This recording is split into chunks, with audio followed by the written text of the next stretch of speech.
Bonjour, merci de nous retrouver pour cette nouvelle édition du JT.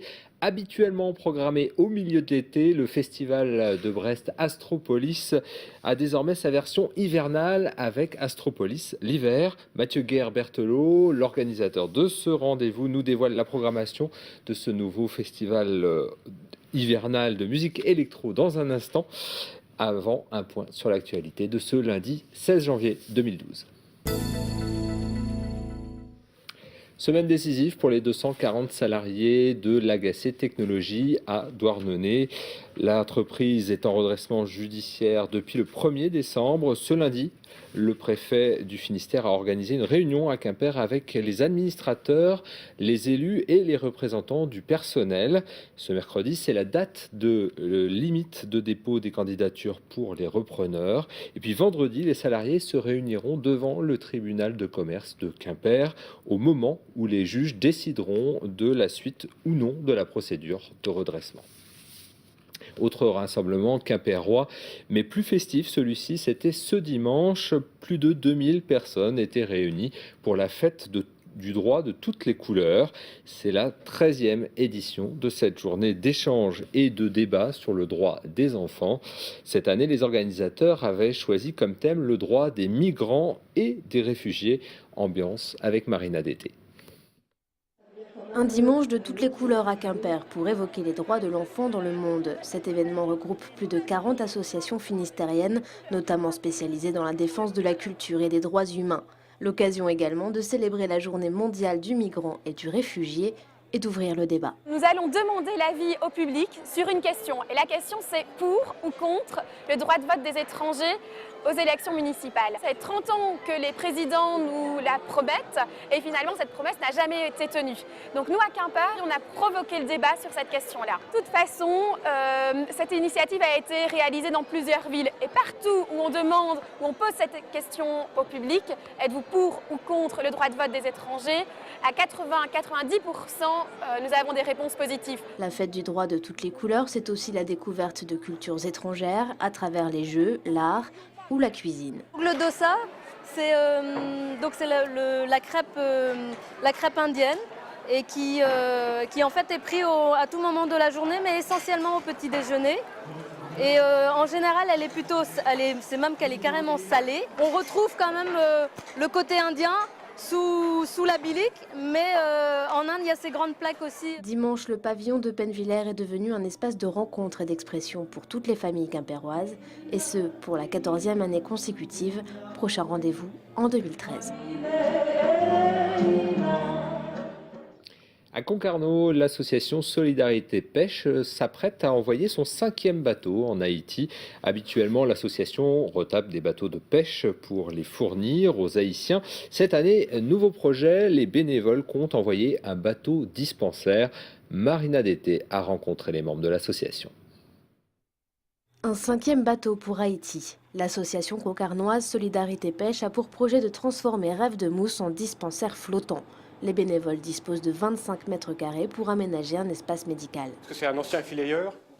Il y avait un ronge-filet, un appareil hydraulique qui rangeait les filets. Et cette partie-ci servira donc de salle de travail pour le dispensaire, quoi. Avec 2 tables, un fauteuil de dentiste et puis le personnel ici sera là. Donc il y aura un rideau pour séparer les 2 places. Ce qu'il nous faut maintenant, c'est compartimenter et puis faire l'isolation et puis l'aménagement de la salle de travail. L'association n'a pas encore réuni tous les fonds nécessaires pour réparer ce bateau. Le moteur est à changer sans compter les frais de carburant pour traverser l'Atlantique. De nouveaux adhérents des professionnels de la mécanique apportent leur soutien au projet. Les bénévoles voient les intentions de solidarité se multiplier. On est contacté de plus en plus par des gens de la profession médicale en activité ou en retraite qui se proposent d'aller faire des missions en Haïti de soins, quoi. Et aussi par des associations médicales haïtiennes, enfin qui sont en Haïti et qui accueillent avec une grande joie ce projet-là parce que ça leur permettrait justement d'être beaucoup plus mobiles sur place, quoi. étant donné que les routes sont inexistantes en Haïti, quoi. Rêve de Mousse devrait se rendre sur le littoral haïtien d'ici la fin de l'année, début 2013 au plus tard. Habituellement estival, le festival Astropolis devient aussi hivernal, aussi parce que le rendez-vous brestois du mois d'août ne disparaît pas, mais il est complété par un autre événement en ce mois de janvier, avec toujours la même mission, diffuser avec le plus largement possible la musique électronique. Mathieu Guerre-Berthelot, bonjour. Bonjour. Vous êtes l'un des organisateurs de ce festival. Alors Astropolis l'hiver, c'est jusqu'au 21 janvier. Est-ce que vous étiez un peu en manque entre deux éditions estivales ? Vous aviez besoin d'un nouveau rendez-vous intermédiaire ? Ouais, c'est un peu ça. Ça va faire maintenant 18 ans qu'Astropolis est sur le pont, qu'on fait une édition d'été chaque année. Et c'est vrai que depuis 2006-2007, le festival connaît un peu une vie de croisière finalement. Ça se passe plutôt bien. Et on avait envie de faire une édition hivernale. C'est quelque chose qu'on avait en tête depuis un petit moment. C'est aussi pour proposer des choses qu'on ne peut pas proposer l'été, en particulier pas mal d'ateliers, des rencontres, des débats, puisque le festival hivernal fait la part belle à tous ces rendez-vous. On va rentrer un peu plus dans la programmation, mais avant, on va découvrir en images, grâce à vous, le contenu de cette émission, de cette édition, Astropolis l'hiver.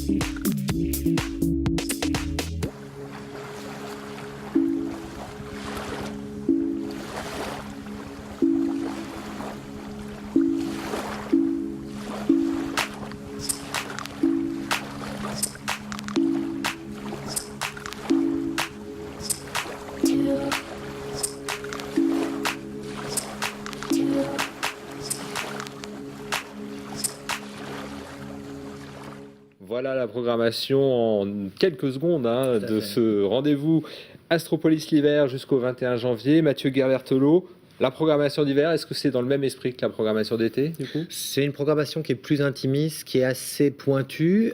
C'est quand même des artistes références pour beaucoup.